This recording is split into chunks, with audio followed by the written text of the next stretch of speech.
Welcome.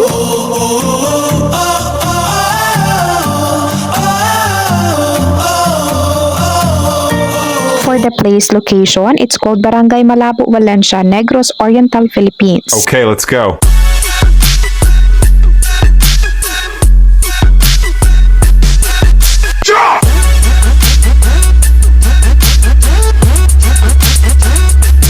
Very beautiful. Welcome to the vlog. Hello. Welcome to Sulphur Vents here in Valencia, Negros Oriental, Philippines.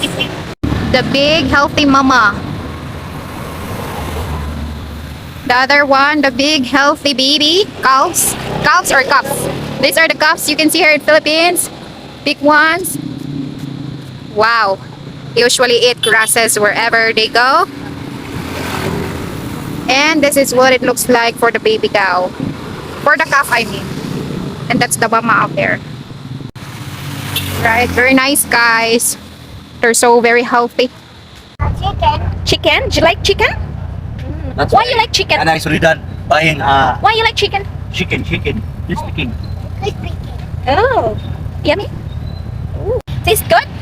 Wow.